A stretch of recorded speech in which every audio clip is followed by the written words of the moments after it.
Hey guys, what's going on? Welcome to another video and I hope you guys are doing well today. And I want to talk to you about Diablo 4 Season 2 Season of Blood. Now it's been a few days since Season 2 released and it's had its issues. I mean, even the season start was actually delayed due to bugs. There's been gameplay bugs, all the usual. But it's been a few days, it's settled down, and here's what I think of it so far. So I've just reached level 80 in game, which I think is a fair level to give kind of an evaluation of the season. The game itself is very similar to how you will have experienced it in pre-season or Season 1. 1 to 50 is extremely quick. I did it in one play session, and the game did actually a relatively decent job of taking you through the season mechanics as well as the season journey. You unlock aspects, you're getting your first legendaries, you've got gear upgrades, and just the general rate of progression, 1 to 50 actually feels good and enjoyable.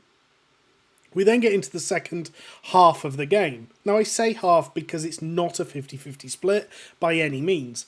You will spend minimal percentage of your time in the first 1 to 50 levels and the rest of the time in the gameplay cycle that is 50 to 100. Now that's the general idea of an ARPG and I totally get it. Grinding content for long levels and those 1% minor gear upgrades. Now there are some massive improvements that Blizzard have made. Generally, the XP feels much better. I'm level 80 after 2 or 3 decently long play sessions, but this is going in with no planning or team either. The bossing feels great and revives some of the less interesting content grinds. Things like Whispers give means of summoning a boss, and the idea that you can now target farm uniques is awesome. I've done a few of the boss fights and they felt good. Things like Varshan and Grigor and Lord Zir, which are 3 of the earlier bosses. I even managed to farm my best in slot unique by target farming a boss. And whilst the idea of farming it was quite long-winded, it was actually enjoyable. General quality of life improvements as well, like bag filters, mount improvements, all that sort of stuff, all feels better, but they are things that just should have existed at the game release. Now, I'm going to get into some of the things that I think Blizzard still have room to improve on. Nightmare dungeons. Overall, they are better and much more rewarding than originally introduced as, but a 5 affix Nightmare dungeon just has so many options that you are bound to get an affix that either is completely irrelevant, so in terms of the positive affixes, or a negative affix that is just frustrating. And whilst they aren't all too bad when speedrunning and doing like relatively low level Nightmare dungeons, when you begin that push, you discard most of your sigils. Like, very rarely are you going to find a sigil that's actually good enough that you can use to push. And that's just not fun.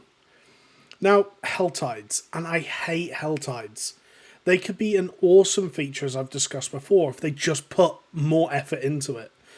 I'm hoping Season 3, Season of Helltides, right? And as much as that sounds awful to me, if they just revamped that whole system and created this giant world around it, it could be great. But at the moment they've just made it more important, which it was already important. It was already, you had to do it for different resources, but now you have to do it for things like boss spawn materials as well. I've personally not spoken to anyone that enjoys Helltides, and whilst it is easier to get the cinders, it still feels like an annoying grind, especially if you're at the point of the game where you've kind of got over that first item hurdle and you're starting to farm Nightmare dungeons to level. The inventory in Diablo 4 also feels awful. Gems have now been moved into your materials tab and you just craft them as needed, which is great. There is filters, which again I mentioned in the quality of life, which again, that's awesome.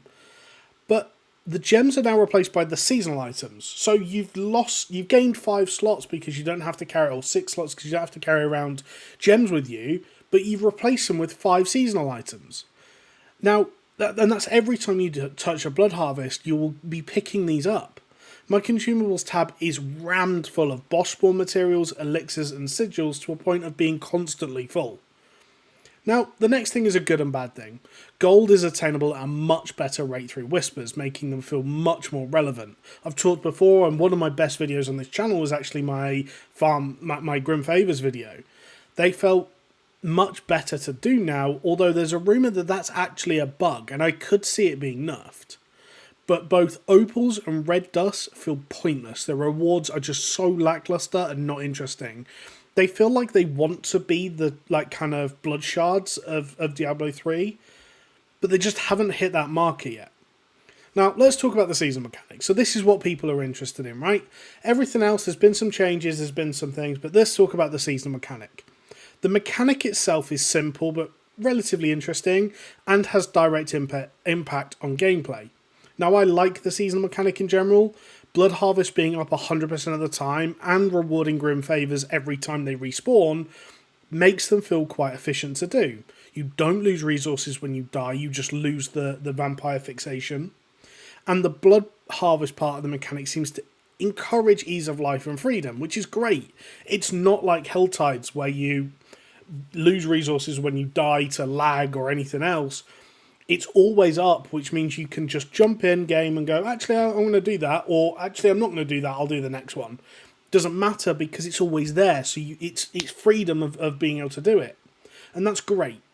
The vampiric powers themselves can have quite significant gameplay impacts, which, as I mentioned at the start of the Season 1, which was obviously all the Malignant Hearts, I don't like this. It's the idea of borrowed power that caused so many issues in WoW. And at the end of this season, we lose the borrowed power and need something bigger and better to replace it. As an example, so I'm going to use this as someone who's playing Sorc this season. Sorc has massive issues with applying vulnerable. That's completely fixed by the season mechanic, right? So the vampiric powers allow you basically to have like a 50% chance to apply the curse. The curse applies vulnerable. That's great. There's a whole gameplay cycle around that, but at the end of Season 2, I'm going to lose that and not have that vulnerable application anymore. The system around activating the powers through packs is actually quite simple and mostly non-interactive. I've rarely had to take the time to care about packs at all, and when I have, it's typically I've just scrapped it and created something like put the packs on that I need at the time. I've never really had to think about it too much, and that's fine with me.